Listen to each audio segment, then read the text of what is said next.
England रे चली Bharat England test series खेल हम 5टी टेस्ट मैच 3टी मैच शेष होती 2-1 रे इंग्लैंड आगुआ अच्छी भारत 1टी मैच जीति 2टी हारी। हाँ दर्शक बंधु चतुर्थ टेस्ट 23 तारिख बा बुधवार ठारू आरंभ हो सीरीज 1-2 रे पछारे रही भारत चतुर्थ टेस्ट मैच जीति 2-2 करिया लक्ष्य रखी भारत।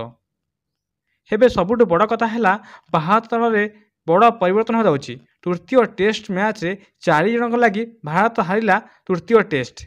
टेस्ट यशस्वी जयसवाल 2टी इनिंग्स खेली मात्र करथिले 13 रन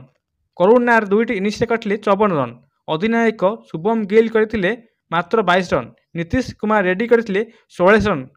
जहाँफल भारत यही मैच को हारिथिला। तृतीय टेस्ट द्वितीय इनिंग्स रे भारत बोलर माने बोबाल करथिले किंतु भारतर बैट्समैन माने कमाल कर पारथिले। इंग्लैंड प्रथम इनिंग्स बैटिंग करी 327 रन करथिला भारत मध्य प्रथम इनिंग्स बैटिंग करी 327 रन ऑल आउट हेल द्वितीय इनिंग्स रे 100 रन रे ऑल आउट होइला इंग्लैंड 113 रन पिछा करी भारत बैट्समैन माने गोटे पर गोटे आउट होते जहाँकि 80 रन रे भारत पड़ता 7टी विकेट किंतु गोटे पटे रवींद्र जाडेजा छिड़ा होता बेले अन्य पटे विकेट पड़ता रवींद्र जाडेजा 181 बॉल खेली 61 रन करथिला बेले तांको साथ देइथिले जसप्रीत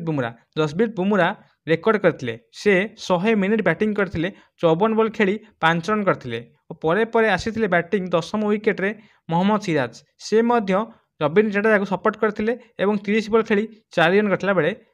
मोहम्मद सिराज शोएब बंसी बॉल रे बोल्ड होइथिले जहाँफल कि भारत यही मैच को 22 रन हारिथिला किंतु बैट्समैन मानकर एभली